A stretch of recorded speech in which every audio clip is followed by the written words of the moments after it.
and pranam to all of you. Again, I am coming back to my channel, Asit Government Rule Guru. Let's compete. Today, I will discuss Unified Pension Scheme, UPS. You know, it is already approved by the government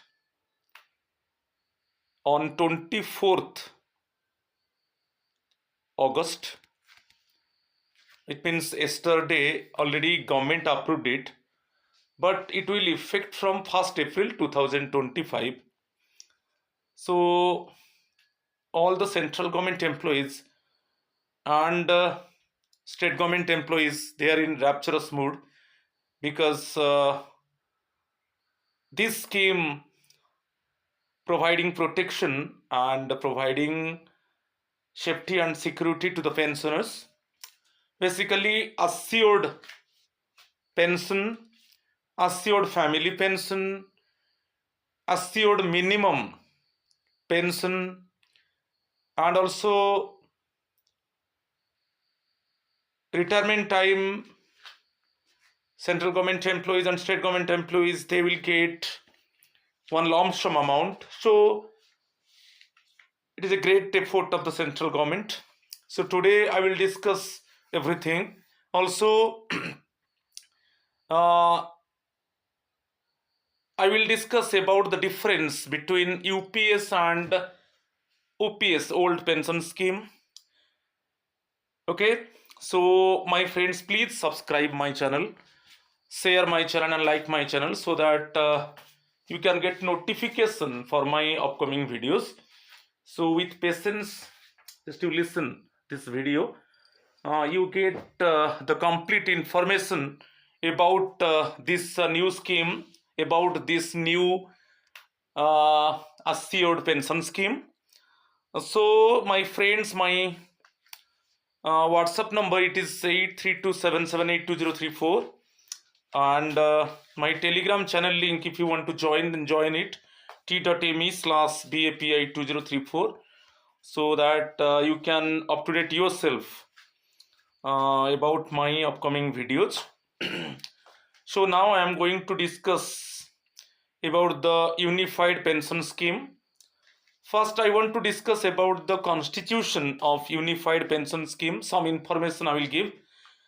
Honorable Prime Minister Narendra Modi formed a committee in April 2023 on this under TV Somanathan, who was then Finance Secretary. इसके ऊपर question आ सकता है.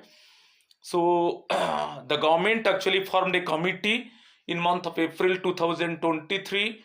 And the committee head was TV Somanathan. At that time, he was the finance secretary. After extensive consultations and discussions, including with the JCM, Joint Consultative Mechanism, the committee has recommended the UPS, Unified Pension Scheme. The UPS is a new pension policy for the CG employees, central government employees, that guarantees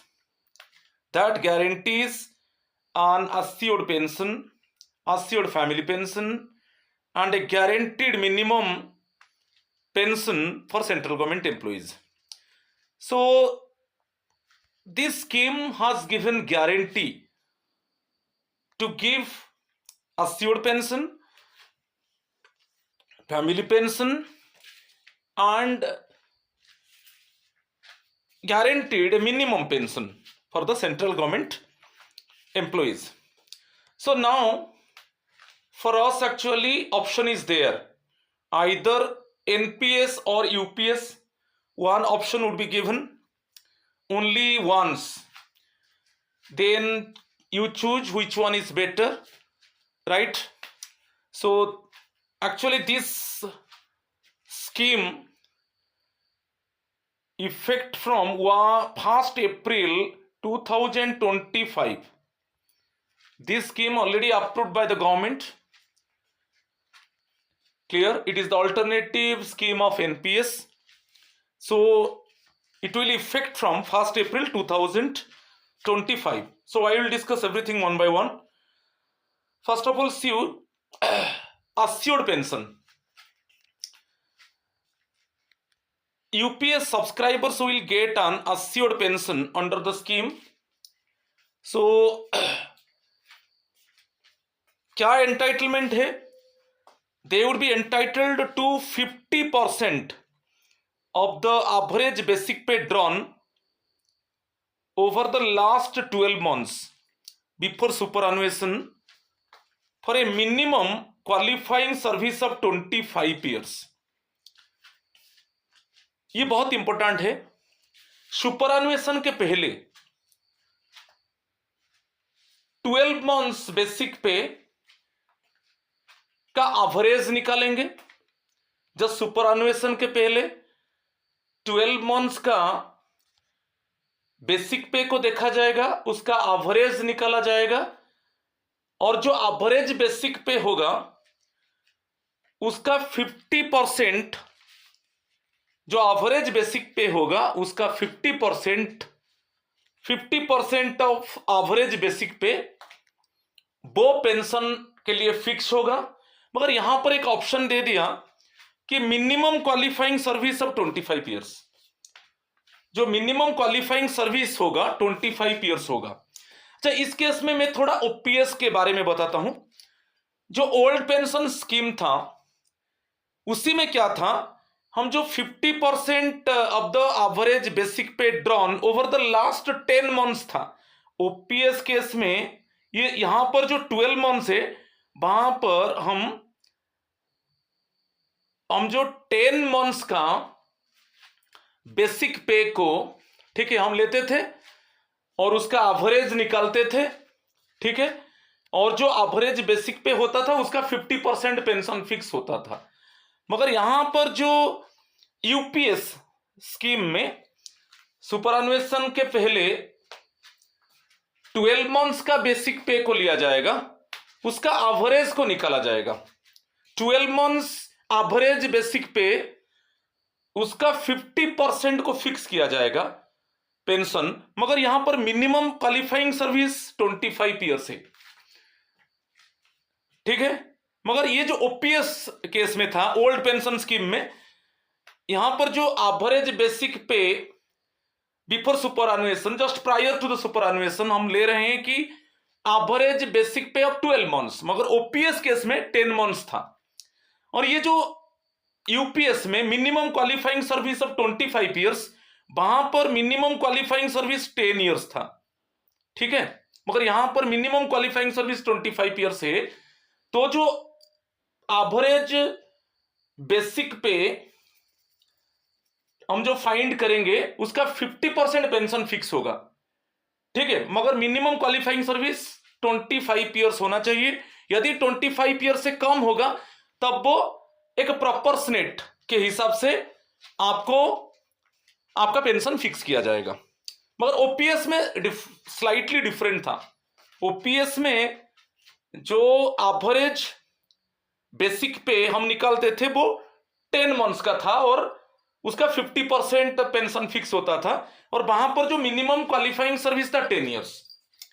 ठीक है, और ये नहीं है जिनका service minimum, जिनका service 25 year से कम होगा उनके लिए क्या है, यूनिफाइड पेंशन स्कीम में this pay is to be proportionate for lesser service periods up to a minimum of 10 years of service. यहां पर भी मिनिमम 10 ईयर्स सर्विस है. मिनिमम जो यूपीएस में मिनिमम 10 ईयर्स क्वालिफाइंग सर्विस है, तो पेंशन गारंटीड है. मिनिमम 10 ईयर सर्विस होना चाहिए, गारंटीड है. मगर मिनिमम क्वालिफाइंग सर्विस 25 ईयर्स होगा तो आपका जो पेंशन फिक्स होगा 50% पेंशन फिक्स होगा. 25 ईयर से कम होगा, this pay is to be proportionate for lesser service. यदि आपका minimum qualifying service less than 25 years होगा तब प्रोपोर्शनेट के हिसाब से वो फिक्स होगा. मैं एक एग्जांपल दे दूंगा आगे में. ठीक है, तो अभी थोड़ा आपको डिफरेंस मिल गया. तो ओपीएस में यहां पर जो एवरेज बेसिक पे 12 मंथ्स का लिया जाता है यूपीएस में, ओपीएस में वो 10 मंथ्स था. और यहां पर जो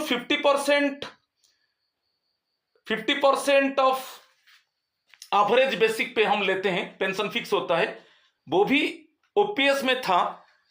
मगर ओपीएस में, ओल्ड पेंशन स्कीम में मिनिमम क्वालिफाइंग सर्विस 10 ईयर्स है, मिनिमम क्वालिफाइंग सर्विस 10 ईयर्स है, तो ऑटोमेटिकली एवरेज बेसिक पे का 50% पेंशन फिक्स होता था। ठीक है, मगर यूपीएस में मिनिमम क्वालिफाइंग सर्विस 25 ईयर्स होगा, तो आपका जो एवरेज बेसिक पे का 50% पेंशन फिक्स होगा। ठीक है, और लेस देन, आपका सर्विस लेस देन 25 ईयर्स है तो प्रोपोर्शनेट के हिसाब से, ठीक है, आपका पेंशन फिक्स होगा। ठीक है, अभी हम एक एग्जांपल देखेंगे कैसे प्रोपोर्शनेट में होगा। ठीक है, तो ये क्वालिफाइंग सर्विस हम जो बोलते हैं, तो क्वालिफाइंग सर्विस बेसिकली मैं बता रहा हूं, जो बिफोर सुपरएनुएशन हम 12 मंथ्स का बेसिक पे को लेंगे, उसका एवरेज निकालेंगे। इसमें क्या होता है क्वालिफाइंग सर्विस में, जैसे ये सब काउंट नहीं होता है, जैसे डायज नॉन है, डायज नॉन है तो ये अनऑथराइज एब्सेंस है। और suppose next one, extra ordinary leave without medical certificate, without MC. ठीक है, तो इस केस में ये सब क्वालिफाइंग सर्विस में काउंट नहीं होता है। Next another one, over stayal of leave, over stayal of leave, आप जितना लीव लिया है सपोज उससे ज्यादा हो जाता है। ठीक है, तो ओवर स्टेल ऑफ लीव, इस केस में वो भी लीव विदाउट पे हो जाएगा, ओवर स्टेल ऑफ लीव, कि आपका joining time, over stayal of joining time. ठीक है, उसमें over stayal of joining time, जितना ज्वाइनिंग टाइम है उससे ज्यादा, सपोज आपको ज्वाइनिंग टाइम 10 डेज मिला है और आप 12 डेज ले लिया, 2 डेज एक्स्ट्रा ले लिया, तो वो भी क्वालिफाइंग सर्विस में इंक्लूड नहीं होगा। ठीक है, ठीक है, ये सब क्वालिफाइंग सर्विस में इंक्लूड नहीं होता है। जैसे डायज नॉन है, extra ordinary leave without medical certificate, over stayal of leave की over stayal of joining time, ये क्या है, ये सब क्वालिफाइंग सर्विस में इंक्लूड नहीं होगा। इसके वजह से आपका बेसिक पे कम हो जाएगा। ठीक है, और एक है कि जैसे आपको आप सस्पेंशन के बाद मेजर पेनाल्टी, सस्पेंशन के बाद मेजर पेनाल्टी है, और यहां पर मजा बात है, जो डिसिप्लिनरी अथॉरिटी ये डिक्लेयर करता है, जो फाइनल नोटिस भेजता है, जो फाइनल नोटिस में क्लियरली मेंशन करता है कि ये जो सस्पेंशन पीरियड है ये क्वालिफाइंग सर्विस में इंक्लूड नहीं होगा। और याद रखिए, माइनर पेनल्टी नहीं, सस्पेंशन के बाद मेजर पेनल्टी लगता है। और उसमें जो डिक्लेयर होता है डिसिप्लिनरी अथॉरिटी, वो डिक्लेयर करता है कि ये जो सस्पेंशन पीरियड है वो क्वालिफाइंग सर्विस में इंक्लूड नहीं होगा। तो इसी के वजह से क्या होता है, आपका बेसिक पे कम हो जाता है। ठीक है, इसके वजह से यहां पर क्या है ना, क्वालिफाइंग सर्विस लिया जाता है, तो बिफोर सुपरएनुएशन 12 मंथ्स का बेसिक पे को लिया जाएगा और उसका एवरेज निकाला जाएगा। जो एवरेज बेसिक पे होगा उसका 50% फिक्स होगा पेंशन के लिए। ठीक है, मगर वहां पर एक बहुत इंटरेस्टिंग है, minimum qualifying service of 25 years, minimum qualifying service 25 years होगा, तो 50% ऑफ एवरेज बेसिक पे वो फिक्सेशन होगा पेंशन के आकार में। ठीक है, और अदरवाइज यदि आपका सर्विस लेस देन 25 ईयर्स है, 25 ईयर्स है, तो प्रोपोर्शनेट के हिसाब से आपका जो पेंशन फिक्स होगा वो 50% से कम हो जाएगा। उसको हम एग्जाम्पल में देखेंगे। मगर हाँ, यहां पर और एक इंटरेस्टिंग फैक्ट है कि आपका मिनिमम क्वालिफाइंग सर्विस 10 ईयर्स होना चाहिए। मिनिमम क्वालिफाइंग सर्विस 10 ईयर्स होगा तो आपको गारंटी पेंशन मिलेगा। ठीक है, चलो नेक्स्ट कुछ एग्जाम्पल दे देते हैं। Condition 1, 12 months average basic pay before superannuation, ऐसे हम 12 मंथ्स का बेसिक पे ले लिए, उसका एवरेज निकाल दिया, तो एवरेज निकालने के बाद एवरेज आ गया ₹1,20,000। एक इमेजिनरी एग्जाम्पल है, हम 12 मंथ्स एवरेज बेसिक पे, जो 12 मंथ्स का बेसिक पे ले जाइए, उसको ऐड कर दीजिए और उसका एवरेज निकाल दीजिए। सपोज मेरा एग्जाम्पल में एवरेज बेसिक पे जो है ₹1,20,000 है, आपका सर्विस 25 ईयर्स है, और यहां पर भी दिया है मिनिमम क्वालिफाइंग सर्विस 25 ईयर्स है, तो मिनिमम क्वालिफाइंग सर्विस 25 ईयर्स है। ये जो एवरेज बेसिक पे आया तो अस्योर्ड पेंशन कितना होगा, कैसे फिक्स करेंगे ना, 50% होगा, क्योंकि मिनिमम क्वालिफाइंग सर्विस 25 ईयर्स है। ठीक है, तो assured pension 50% of average basic पे। ठीक है, तो कितना फिक्स हुआ, ₹60,000। ठीक है, तो 60,000 के ऊपर डियरनेस रिलीफ भी मिलेगा। यहां पर क्लियर गवर्नमेंट मेंशन कर दिया कि डियरनेस रिलीफ मिलेगा। जो इन्फ्लेशन केस में क्या है, जो होलसेल प्राइस एक्चुअली इंक्रीज करता है उसके हिसाब से हमको एवरी 6 मंथ में हमारा जो डीए मिलता है, ठीक है, हमारा सैलरी हाइक होता है, तो जो पेंशनर्स के लिए उसको डियरनेस रिलीफ हम बोलेंगे, हमारे लिए वो डीए है, डियरनेस अलाउंस। तो पेंशनर के लिए वो डियरनेस रिलीफ है, तो वो डियरनेस रिलीफ भी मिलेगा, क्योंकि जो उसको जो कॉस्ट ऑफ लिविंग इंडेक्स है उसको उसका जो कंपैटिबल के लिए उसको कवर अप करने के लिए एक्चुअली हम डियरनेस रिलीफ को हाइक किया जाएगा, वो भी फैसिलिटीज मिलेगा। ठीक है, तो ये एक एग्जांपल है। यहां पर तो मिनिमम क्वालिफाइंग सर्विस 25 ईयर्स है, कोई प्रॉब्लम नहीं है। तो यहां पर आप क्लियरली देख लीजिए कैसे 50% जो एवरेज बेसिक पे ओके फिक्स हुआ। तो यहां पर आ जाता है जब अस्योर्ड पेंशन जो है 60,000 रुपीज, 60,000 मेरा एग्जाम्पल में, और उसके ऊपर डियरनेस रिलीफ है। ठीक है, और एक एग्जाम्पल है कंडीशन 2 में, देख लीजिए यहां पर क्वालिफाइंग सर्विस कम हो गया। तो यहां पर आप देख लीजिए कंडीशन 2 में सर्विस 20 ईयर्स है, यहां पर सर्विस 20 ईयर्स है। ठीक है, 20 years means minimum qualifying service से कम हो गया। तो यहां पर कैसे फिक्स करेंगे कि वही ले लीजिए कि pension is 50% of average basic pay of 12 months before superannuation.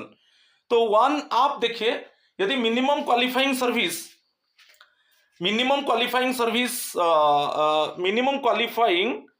25 years of service में तो पेंशन जो फिक्स होता था वो 50% ऑफ एवरेज बेसिक पे था।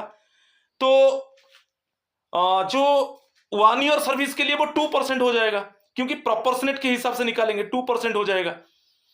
Minimum qualifying 25 years of service, pension is 50% of average basic पे, तो 1 ईयर के लिए कितना होगा, 2% हो जाएगा। तो आपका यहां पर जो मेरा एग्जांपल में 20 ईयर्स क्वालिफाइंग सर्विस है, तो 20 ईयर्स क्वालिफाइंग सर्विस है मींस कितना पेंशन फिक्स होगा ना, 40% of the average basic pay of 12 months before superannuation.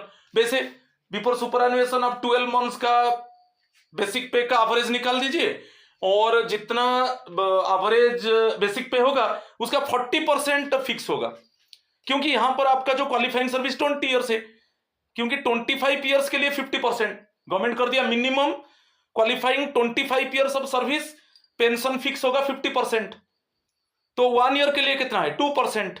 तो यहां पर सर्विस 20 ईयर्स है, तो कितना मिलेगा, 40% ऑफ एवरेज ऑफ बेसिक पे। ठीक है, तो हमारा एग्जाम्पल में सेम एग्जाम्पल को ले जाइए, और यहां पर जो अस्योर्ड पेंशन होगा, जैसे एवरेज बेसिक पे है 1,20,000 है, तो एवरेज बेसिक पे का 40% आप निकाल दीजिए, इट इज ₹48,000, तो उसके ऊपर डियरनेस रिलीफ मिलेगा। ठीक है, तो ये जो प्रोपोर्शनेट दे दिया, जिनका सर्विस लेस देन 25 ईयर्स है उनका जो पेंशन फिक्स होगा वो प्रोपोर्शनेट के हिसाब से होगा। ठीक है, सपोज आपका एग्जांपल है, आपका सर्विस 23 ईयर्स है, क्वालिफाइंग सर्विस 23 ईयर्स है, तो आपका जो पेंशन फिक्स होगा वो 46% ऑफ एवरेज बेसिक पे होगा, 46% ऑफ एवरेज बेसिक पे। ठीक है, सपोज आपका सर्विस 24 ईयर्स है, 24 ईयर्स है, तो आपका जो पेंशन फिक्स होगा वो 48% ऑफ एवरेज बेसिक पे होगा। ठीक है, क्लियर हो गया। तो ये है प्रोपोर्शनेट के हिसाब से मिलेगा, मगर यहां पर दे दिया मिनिमम क्वालिफाइंग सर्विस 25 ईयर्स होगा, तो आपका जो पेंशन फिक्स होगा वो 50% ऑफ एवरेज बेसिक पे होगा, और 25 आपका qualifying service less than 25 years होगा, तब उसको हम प्रोपोर्शनेट में लेंगे। जैसे 1 ईयर के लिए 2% हो जाता है, 1 ईयर क्वालिफाइंग सर्विस के लिए 2%, आप 25 में लीजिए। Minimum qualifying 25 year service 50%, 1 year के लिए 2%। तो अब आप कितना साल काम कर रहे हो? सपोज आप 18 ईयर्स काम किए। यदि आप 18 ईयर्स काम किए तो आपको 36% जो एवरेज बेसिक पे होगा उसका 36% आपका पेंशन फिक्स होगा। ठीक है, क्लियर? तो इसको थोड़ा ध्यान दे दीजिए कैलकुलेशन को। चलो अभी अस्योर्ड फैमिली पेंशन, ठीक है, अस्योर्ड फैमिली पेंशन को देखेंगे। The scheme also provides the benefit of assured family pension. ठीक है, under this feature of the UPS subscribers family members will get 60% of the pension immediately after their demise. Suppose जो pensioner है उसका death हो जाता है तब family member को फैमिली पेंशन मिलेगा और फैमिली पेंशन जो होगा वो 60% होगा। अच्छा 60% हम कैसे कैलकुलेट करेंगे कि एग्जाम्पल आप यहां पर देख लीजिए, जैसे नॉर्मल पेंशन था, नॉर्मल पेंशन ये फिक्स था 60,000 था पेंशन प्लस डियरनेस रिलीफ था। ठीक है, अभी पेंशनर का डेथ हो गया। सो पेंशनर का डेथ होने के बाद जो बेसिक पे था, जिस बेसिक पे जो हमारा बेसिकली पेंशन फिक्स था, पेंशन यहां पर कितना फिक्स था? ₹60,000 था, उसके ऊपर डियरनेस रिलीफ मिल रहा था।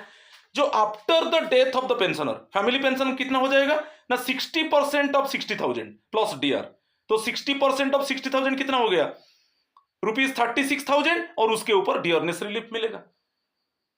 ठीक है, सपोज देखिए आपका एवरेज बेसिक पे हो गया 1,20,000 और एक बार छोटा एग्जांपल देता हूं, इतना था 1,20,000। अभी आपका जो क्वालिफाइंग सर्विस है, मिनिमम आपका जो क्वालिफाइंग सर्विस है वो 25 ईयर्स है एंड ज्यादा है। क्वालिफाइंग सर्विस 25 ईयर्स और मोर है तो आपको 50% आपका जो एवरेज बेसिक पे होगा उसका 50%, ठीक है, 50% उसका पेंशन फिक्स होगा। तो 50% कितना हो गया? 60,000। तो यहां पर आपका जो पेंशन फिक्स हुआ 60,000 और उसके ऊपर डियरनेस रिलीफ। ठीक है, यही दे दिया, पेंशन था 60,000 डियरनेस रिलीफ, मगर पेंशनर का डेथ हो गया। जब पेंशनर का डेथ हो जाएगा जो फैमिली पेंशन फिक्स होगा वो जो पेंशन फिक्स था अभी वो 60,000 था, अभी वो उसका 60% निकाल दीजिए 60,000 का। ओके, जो फैमिली पेंशन मिलेगा वो जो 60,000 पेंशन था वो अभी उसका 60% निकाल दीजिए, वो अभी 36,000 हो जाएगा और 36,000 के ऊपर डियरनेस रिलीफ मिलेगा। ठीक है, और सपोज पेंशनर हस्बैंड का डेथ हो गया, वाइफ को ये मिलेगा फैमिली पेंशन। क्लियर? तो इसमें कंफ्यूजन नहीं होना है, ये कैलकुलेशन को आप थोड़ा देख लीजिए। क्लियर? चलो नेक्स्ट पार्ट को चलेंगे। assured minimum pension. The scheme provides the assured minimum pension benefit of ₹10,000 per month on superannuation after a minimum of 10 years of qualifying service. यहां पर मिनिमम क्वालिफाइंग सर्विस 10 ईयर्स होना चाहिए। यदि आपका minimum qualifying service minimum 10 years service, 10 years qualifying service, 10 years यहां पर थोड़ा add कर दीजिए, क्वालिफाइंग सर्विस, क्वालिफाइंग सर्विस जो आपका सर्विस में ऐड होगा, क्योंकि ऐसा कुछ कुछ टाइम में सर्विस में ऐड नहीं होगा। मैं अभी बताया था, चाहे डाइज नॉन हो, चाहे extra ordinary leave without medical certificate, कि ओवरस्टेल ऑफ लीव, कि ओवरस्टेल ऑफ ज्वाइनिंग टाइम, कि suspension, then major penalty and disciplinary authority clearly mention that actually your suspension period it is not included in qualifying service. ठीक है, तो वो सब जो qualifying service में इंक्लूड नहीं होता, ये जो एग्जांपल दिया। तो मिनिमम 10 इयर्स क्वालिफाइंग सर्विस होने से आप जो यूनिफाइड पेंशन स्कीम में गारंटीड आपको पेंशन मिलेगा और मिनिमम पेंशन यही होगा ₹10,000 प्लस डियरनेस रिलीफ। मगर ये ओपीएस में कितना था? ओपीएस में मिनिमम पेंशन था 9,000 प्लस उसके ऊपर डियरनेस रिलीफ, ये था। मगर अभी बहुत अच्छा कर दिया, minimum pension ₹10,000 plus dearness relief, but आपका मिनिमम जो क्वालिफाइंग सर्विस वो 10 इयर्स होना चाहिए। ठीक है, तो ये भी गारंटेड दे दिया गवर्नमेंट मिनिमम पेंशन। ठीक है, इसके ऊपर भी क्वेश्चन आप आ सकता है। क्लियर? चलो नेक्स्ट पार्ट को चलेंगे, कंट्रीब्यूशन स्ट्रक्चर। इसमें जो एनपीएस में था, जो हमारा कंट्रीब्यूशन 10% था वही रहेगा। Employee contribution will remain the same under the UPS. भाई एम्प्लॉय कंट्रीब्यूशन कितना रहेगा, 10% रहेगा। जैसे अभी रहता है बेसिक पे प्लस डीए का, बेसिक पे प्लस डीए का 10% हम जो एम्प्लॉय कंट्रीब्यूशन एनपीएस में था तो वही रहेगा। मगर यहां पर जो गवर्नमेंट कंट्रीब्यूशन हाइक हो जाएगा। गवर्नमेंट कंट्रीब्यूशन 14% था, 14% बेसिक पे प्लस डीए का था, अभी 18.5% हो जाएगा। गवर्नमेंट का कंट्रीब्यूशन बढ़ जाएगा। पर इसमें एक सवाल आता है कि हम जानते हैं जब गवर्नमेंट कंट्रीब्यूशन हमारा ग्रॉस सैलरी में इंक्लूड होता है तो एनपीएस में क्या होता था, ग्रॉस सैलरी में इंक्लूड होता था, ठीक है। और जब टैक्स केस में एक सेक्शन था 8 सीसीडी सब सेक्शन 2, इसमें क्या होता था ना, जो गवर्नमेंट शेयर था, जो मैनेजमेंट शेयर था वो एग्जेम्पशन हो जाता था। गवर्नमेंट शेयर एग्जेम्पशन हो जाता था, गवर्नमेंट शेयर को एग्जेम्प्ट हम कर देते थे, ठीक है। गवर्नमेंट शेयर एग्जेम्प्ट होता था। तो इसमें क्या होगा कोई क्लैरिटी नहीं है, हम आगे में देखेंगे। मगर अभी ये जो यूनिफाइड पेंशन स्कीम में ये कहा दिया क्या कि गवर्नमेंट का जो कंट्रीब्यूशन 14% था वो भी 18.5% हो जाएगा, ठीक है। इसके वजह से क्या है, हमारा ग्रॉस सैलरी बढ़ जाएगा। मगर उस समय एनपीएस केस में क्या था, 80 सीसीडी 2 में वहां पर ऐड होता था ग्रॉस सैलरी में, एंड 80 सीसीडी 2 में गवर्नमेंट शेयर डायरेक्टली एग्जेम्प्ट हो जाता था। मगर अभी क्या होगा उसका कैलकुलेशन हम आगे में इनकम टैक्स में देखेंगे, ठीक है। मगर वो स्ट्रॉन्गर सपोर्ट के लिए अभी गवर्नमेंट डिक्लेयर किया है कि यूनिफाइड पेंशन स्कीम में तो government contribution basically hike from 14% to 18.5%। मगर यहां पर जो हाइक हो गया वो एक्चुअली उसके ऊपर क्या इनकम टैक्स एग्जेम्पशन रहेगा कि नहीं वो आगे में हम देखेंगे, ठीक है। क्लियर। चलो नेक्स्ट वन, इन्फ्लेशन इंडेक्सेशन। अभी मैं बताया था इन्फ्लेशन इंडेक्सेशन इसलिए है कि डियरनेस रिलीफ मिलेगा। जैसे ओपीएस में था आपका जो पेंशन फिक्स होता था उसके ऊपर डियरनेस रिलीफ मिल रहा है तो आपका पेंशन बढ़ रहा था ना, इसमें भी वही है, आपको डियरनेस रिलीफ मिलेगा। तो इन्फ्लेशन इंडेक्सेशन में क्लियरली बोल दिया कि the assured pension, family pension and assured minimum pension provided to the unified pension schemes subscribers will be indexed to the inflation. There will be dearness relief, clearly बोल दिया, there will be dearness relief based on the all India consumer price index for the industrial workers as in the case of serving employees. तो जैसे हमको every 6 month में हमारा DA hike होता है, वैसा पेंशनर को जो ओल्ड पेंशन में है अभी उनको भी डियरनेस रिलीफ उसके हिसाब से मिल रहा है, वैसा ही यहां पर भी डियरनेस रिलीफ मिलेगा, ठीक है।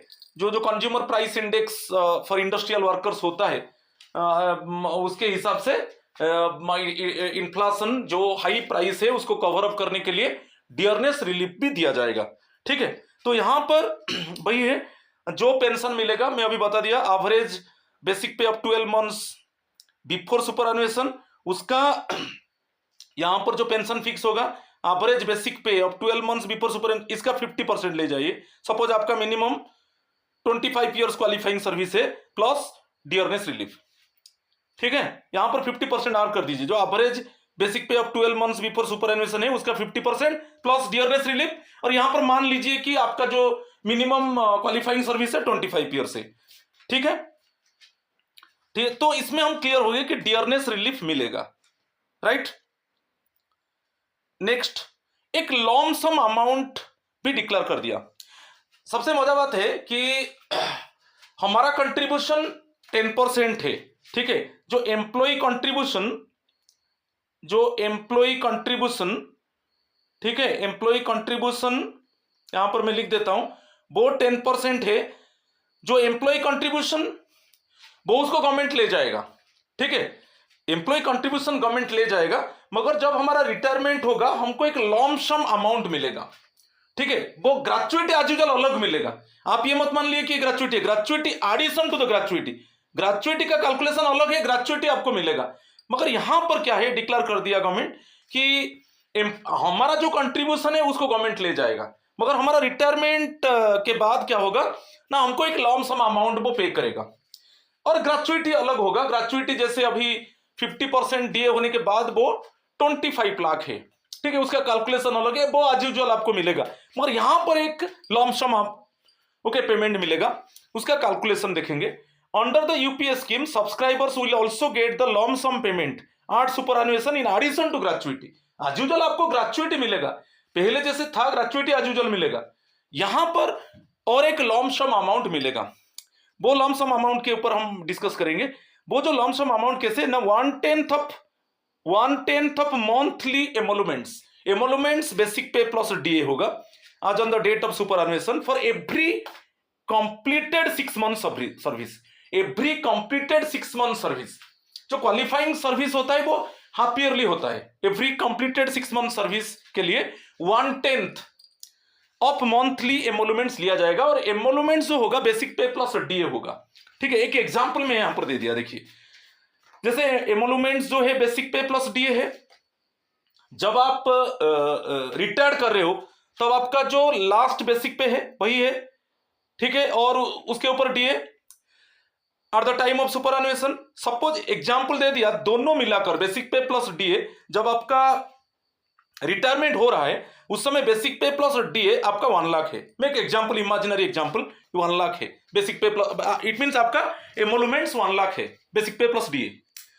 आपका सर्विस 25 ईयर्स है, सपोज मैं ले लिया सर्विस 25 ईयर्स है, तो 25 ईयर्स कितना हाफ ईयर से 50 हाफ ईयर से, तो ईच हाफ ईयर के लिए हम कैसे कैलकुलेशन करेंगे, 1/10 ऑफ एमोलुमेंट्स एवरी हाफ ईयर के लिए 1/10 ऑफ एमोलुमेंट्स, तो 1/10 मीन ₹10,000 होगा ईच हाफ ईयर। तो यहां पर कितना हाफ ईयर्स हो गया, 50 हाफ ईयर्स हो गया, तो लॉन्ग सम अमाउंट कितना मिलेगा, 5 लाख मिलेगा। तो ये अमाउंट आपको दे देगा, ठीक है। तो उसके हिसाब से आप कैलकुलेट कर दीजिए, क्योंकि यहां पर दे दिया क्लियरली 1/10 ऑफ मंथली एमोलुमेंट्स, देखिए emoluments basic pay plus DA आज on the date of superannuation for every completed 6 month service, every completed 6 month service. तो वही मैं क्या कर दिया यहां पर, सपोज आपका रिटायरमेंट टाइम में एमोलुमेंट्स ₹1 लाख है बेसिक पे प्लस डीए, और सर्विस 25 ईयर्स है, जो भी सर्विस आप ले जाइए सर्विस 25 ईयर्स, तो 25 ईयर्स उसको हाफ ईयर्स को कन्वर्ट कर दीजिए। जो यहां पर क्वालिफाइंग सर्विस 25 ईयर्स है तो 50 हाफ ईयर्स हो गया, और ईच हाफ ईयर के लिए आपको कितना मिलेगा, 1/10 मिलेगा, 1/10 ऑफ द एमोलुमेंट्स, तो ₹10,000। तो कितना हाफ ईयर से 50 हाफ ईयर से, तो लॉन्ग सम अमाउंट कितना मिलेगा 50 इंटू ₹10,000, ऐसे 5 लाख आपको एक लॉन्ग सम अमाउंट देगा, और उसके 5 लाख होगा प्लस आपका ग्रेचुइटी जैसे आज यूजुअल कैलकुलेशन है वैसे कैलकुलेट करके गवर्नमेंट आपको ग्रेचुइटी अलग देगा। तो ये होने से क्या है, ये जो आपको मेरा एग्जांपल में ये जो 5 लाख दे दिया, ये आप ये मत मानिए कि आपका जो अस्योर्ड पेंशन है, क्वांटम ऑफ अस्योर्ड पेंशन, उसमें कुछ रिड्यूस होगा, उसमें कुछ रिड्यूस नहीं होगा। This payment will not reduce the quantum of assured pension. ये लॉन्ग सम अमाउंट अलग मिलेगा, इसके वजह से हमारा कोई अस्योर्ड पेंशन को ये अफेक्ट नहीं करेगा। ये आज यूजुअल मिलेगा, प्लस आज यूजुअल जैसे कैलकुलेशन होता था ग्रेचुइटी आपको मिलेगा। ग्रेचुइटी अभी जैसे मैक्सिमम ग्रेचुइटी है 25 लाख, उसका कैलकुलेशन के हिसाब से आपको मिलेगा, ठीक है। ये क्लियर हो गया। Next other features of UPS, other कुछ फीचर्स को देखेंगे। Provisions of UPS will apply to past retirees of NPS, जो भी रिटायर्ड कर चुके हैं, जिनका एनपीएस लागू हुआ था वह 1 जनवरी 2004 से, अभी जिनका एनपीएस था उनका सुपर एनुएटेड ऑलरेडी उनका रिटायरमेंट हो चुका है, तो ये फैसिलिटीज मिलेगा और उनको एरियर्स मिलेगा, और जो पब्लिक प्रोविडेंट फंड है जो इंटरेस्ट है उसी के हिसाब से उनको एरियर दिया जाएगा। Arrears for past period will be paid with interest at the rate PPF rates, जो पब्लिक प्रोविडेंट फंड का रेट होता है उसके हिसाब से उनको इंटरेस्ट देकर उनका एरियर उनको दे दिया जाएगा, और एज यूजुअल उसके हिसाब से उनको पेंशन मिलेगा, ये जो कंडीशन के हिसाब से। बढ़िया है। तो इट मीन्स हमको क्लियर हो गया कि जो रिटायर्ड हो चुके हैं, जिनका एनपीएस था उनका रिटायर्ड हो चुका है, अभी उनको एरियर्स मिलेगा, और उनको ये जो यूनिफाइड पेंशन स्कीम में उनको पेंशन मिलेगा। तो यहां पर ऑप्शन आ गया, तो अभी आपके लिए एक बार ये ऑप्शन आएगा कि आप चूज करोगे एनपीएस ना यूपीएस। आप चूज करोगे यूपीएस और एनपीएस, ठीक है। ये दोनों में आपको एक चॉइस देना होगा, once exercised will be final, ठीक है, राइट। तो एनपीएस में क्या है कि जो भी अमाउंट होगा आपका कंट्रीब्यूशन, गवर्नमेंट शेयर जो दोनों, उसका 60% आप विथड्रॉ कर लोगे। यही रूल था एनपीएस का। एनपीएस का क्या था, थोड़ा मैं बता देता हूं एनपीएस के ऊपर कि एनपीएस में जो अमाउंट है क्यूमुलेटिव अमाउंट, तो अमाउंट का 60% विथड्रॉन आप कर लोगे, ठीक है, 60% आप विथड्रॉन कर लोगे, और जो 40% है वो इक्विटी शेयर के ऊपर इन्वेस्ट होता था, ओके। 40% एक्चुअली इक्विटी शेयर के ऊपर इन्वेस्ट होगा और उसके हिसाब से आपको पेंशन मिलेगा, ठीक है। और अभी आप चूज कर लो कि आप यूपीएस लोगे कि एनपीएस लोगे। उसके लिए आपको जो ऑप्शन एक बार आप चॉइस करना है और वो फाइनल आपको करना है, ठीक है, राइट। चलो इंप्लीमेंटेशन के ऊपर देखेंगे। UPS to be given effect from 1 April 2025 से ये इंप्लीमेंट होगा, ठीक है। Support mechanism and necessary legal, regulatory and accounting changes will be readied. UPS is being implemented by the central government, benefiting 23 lakh central government employees को benefit मिलेगा, okay. The same architecture has been design for adoption by state government, यही same architecture को state government adopt भी करेगा। तो इसमें clear दे दिया गया जो बेनिफिशियरीज हो जाएंगे कौन गवर्नमेंट एम्प्लॉइज, जो सेंट्रल गवर्नमेंट एम्प्लॉइज 23 लाख, और ये स्टेट गवर्नमेंट इसी मैकेनिज्म को फॉलो करेगा। तो स्टेट गवर्नमेंट में around 90 lakh employees they get benefit through UPS, ठीक है। तो यहां पर थोड़ा मैं डिफरेंस यूपीएस और ओल्ड पेंशन के ऊपर मैं थोड़ा डिस्कस करना चाहता हूं, आप देख लीजिए। ये यूनिफाइड पेंशन स्कीम है और ओल्ड पेंशन जो था सीसीएस पेंशन रूल्स 1972, और उसको मॉडिफाई करके गवर्नमेंट भी किया था सीसीएस पेंशन रूल्स 2021। डिफाइंड उसको बोलते थे defined benefit pension scheme, define जो ओल्ड पेंशन को डिफाइंड बेनिफिट पेंशन स्कीम डीबीपीएस था वो, और ये यूनिफाइड पेंशन स्कीम है। और यूपीएस में मिनिमम 10 इयर्स क्वालिफाइंग सर्विस, और उसमें दे दिया 50% average of the emoluments only basic pay drawn during the last, ये थोड़ा गलत हो गया, ये जो है मिनिमम यहां पर कर दीजिए कि यूपीएस जो है मिनिमम 25 इयर्स क्वालिफाइंग सर्विस, ठीक है, मिनिमम 25 इयर्स क्वालिफाइंग सर्विस, ठीक है।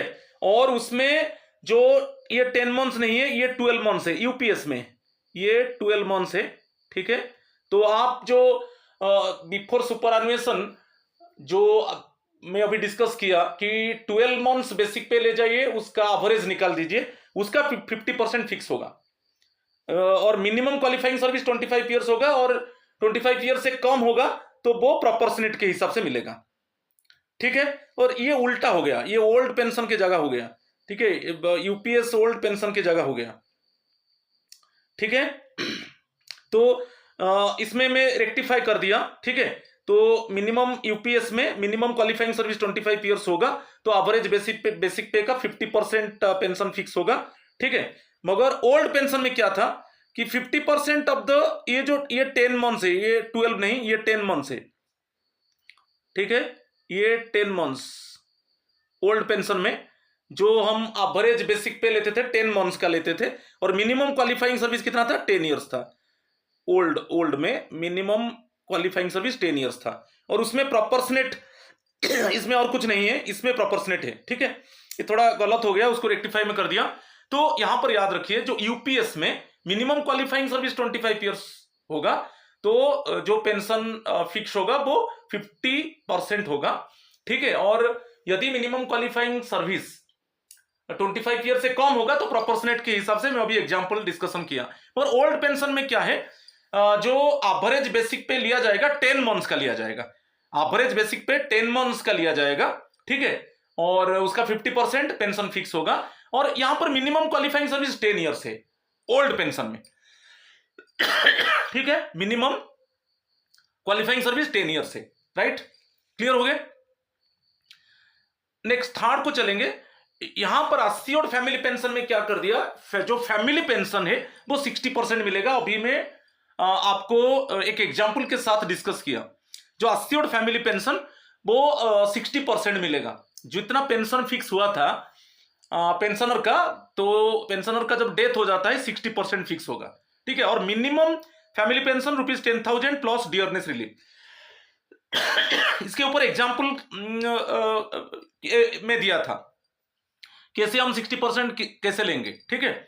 मगर यहां पर जो है ओल्ड ओपीएस में normal rate of family pension 30% of pay last drawn subject to a minimum of ₹9,000 पर मंथ, और उसके ऊपर डियरनेस रिलीफ। जो normal rate of family pension वो 30% हो जाएगा। जो पेंशन फिक्स हुआ था उसका 30% हो जाएगा नॉर्मल फैमिली पेंशन, यदि पेंशनर का डेथ हो जाता है। उसके ऊपर डियरनेस रिलीफ रहेगा। और मैक्सिमम जो होगा फैमिली पेंशन ₹75,000 और उसके ऊपर डियरनेस रिलीफ, ठीक है। और एक वहां पर था ओल्ड पेंशन स्कीम में higher rate of family pension. वो क्या था कि इसको एनहांस्ड फैमिली पेंशन हम बोलते थे। वो 50% ऑफ द पे, जैसे एज यूजुअल 50% था वही 50% रहेगा। Is payable for a period of 10 years if the government servant dies while in service. तो ये एनहांस्ड फैमिली पेंशन 10 ईयर्स के लिए मिलेगा। और वहां पर जो पेंशन जो रहेगा, पेंशन का जो बेसिक पे रहेगा वो वही एज यूजुअल 50% रहेगा, जैसे नॉर्मल पेंशनर को मिलता है, मगर ये 10 ईयर्स के लिए रहेगा। इफ ए रिटायर्ड, यदि ये दे दिया व्हाइल इन सर्विस, यदि सर्विस में डेथ हो जाता है, यदि कंसर्न एम्प्लॉय सर्विस में है, डेथ हो जाता है, तो जो फैमिली पेंशन फिक्स होगा, जो आपका बेसिक पे है, लास्ट पे ड्रॉन है, उसका 50%, ओके, पेंशन के आकार में फिक्स होगा, उसके ऊपर डियरनेस रिलीफ मिलेगा। और ये जो एनहांस्ड मिलेगा 10 ईयर्स के लिए मिलेगा, उसके बाद नॉर्मली 30% हो जाएगा। मगर यदि retired, if a retired government servant dies, तो यहां पर भी एनहांस्ड फैमिली पेंशन मिलेगा, मगर अप टू 67 ईयर्स मिलेगा। सपोज 62 ईयर्स में पेंशनर का डेथ हो गया, तो ये जो एनहांस्ड फैमिली पेंशन मिलेगा, जैसे एज यूजुअल जो 50% मिल रहा है वही मिलेगा अप टू 67 ईयर्स। और फॉर ए पीरियड, यदि जस्ट रिटायरमेंट के बाद डेथ हो जाता है, for a period of 7 years और व्हिच एवर इज शॉर्टर। मगर एनहांस्ड पेंशनर डेथ हो जाएगा तो अप टू 67। और वहां पर यदि जॉब में है, okay, service, the person is in job and he is died, जो फैमिली पेंशन होगा, एनहांस्ड फैमिली पेंशन, वहां पर 50% होगा और 10 ईयर्स के लिए। उसके बाद normal rate of family pension 30% हो जाएगा। और यदि रिटायर्ड गवर्नमेंट एम्प्लॉई उसका डेथ हो जाता है तो up to 67 years enhanced family pension मिलेगा, और उसके बाद नॉर्मल रेट 30%। मगर यहां पर आप देखिए, अभी जो यूपीएस, जो यूनिफाइड पेंशन स्कीम लाया, यहां पर जो अस्योर्ड फैमिली पेंशन होगा पेंशनर का डेथ के बाद, वो 60% होगा, ठीक है। 60% कैसे होगा? सपोज आप नॉर्मली इसके ऊपर मिलता था 50,000 प्लस डियरनेस रिलीफ मिलता था, ठीक है। अभी डेथ हो गया, तो जब पेंशनर का डेथ हो गया, सो जो फैमिली पेंशन फिक्स होगा इसका 60% ले जाएगा। It means 30,000 plus dearness relief ये होगा, मिलेगा। मगर वहां पर जो था ओपीएस केस में नॉर्मल रेट 30% था, ठीक है। आप थोड़ा मैं कंपेयर कर दिया, ठीक है। और यहां पर जो यूपीएस में there is no additional family pension. Additional क्या था? जब 80 ईयर्स हो, यहां पर दे दिया, देखो, ओपीएस केस में there is additional family pension, it will admissible from the first day of the month in which the date of birth falls, that is to say only on the completion of the age of 80 years and so on. It is completion, okay, it is completion. तो यहां पर एक additional pension मिलता था completion of the age of 80 years and so on, जो family pension. जैसे ये जो कैलकुलेशन था कि 80 ईयर्स लेस देन 85, एक एडिशनल पेंशन 20% हो जाएगा, ठीक है। कि सपोज 85 लेस देन 90, यहां पर 30% हो जाएगा, माने ये एडिशनल पेंशन बढ़ जाएगा। जैसे 90 लेस देन 95, ये 45%, ये सॉरी 40% बढ़ जाएगा, एडिशनल फैमिली पेंशन हो जाएगा। कि 95 लेस देन 100, तो यहां पर आपका जो फैमिली पेंशन वो 50% बढ़ जाएगा। और यदि 100 ईयर्स एंड मोर तो 100% हो जाएगा वहां पर। तो इसके एडिशनल फैमिली पेंशन मिलता था, एडिशनल फैमिली पेंशन मिलता था, मगर यहां पर वो एडिशनल फैमिली पेंशन का प्रोविजन नहीं है, ठीक है, जो यूपीएस केस में, ठीक है। और यहां पर देखिए एक लॉम सम अमाउंट के ऊपर में बताया था, मगर यहां पर जो जीपीएफ में आपका जो जनरल प्रोविडेंट फंड था, ओनली जो एम्प्लॉय का जो ओपीएस केस में, ये साइड ओपीएस है, ये यूपीएस है, ये लॉम सम अमाउंट तो मैं डिस्कस किया, मगर ओपीएस केस में जो एम्प्लॉय ओनली कंट्रीब्यूशन था एम्प्लॉय का मिनिमम 6% ऑफ द एमोलमेंट्स, मगर यहां पर एमोलमेंट्स ओनली बेसिक पे, और आप मैक्सिमम कितना है, आप टोटल एमोलमेंट्स भी दे सकते हो, not more than total emoluments, ये जो आपका कंट्रीब्यूशन है। ये जो था ये जीपीएफ केस में था, ओल्ड पेंशन में था, तो आपका minimum contribution 6% of emoluments only basic pay, maximum भी not more than total emoluments, आप फिक्स कीजिए कितना देंगे, ठीक है।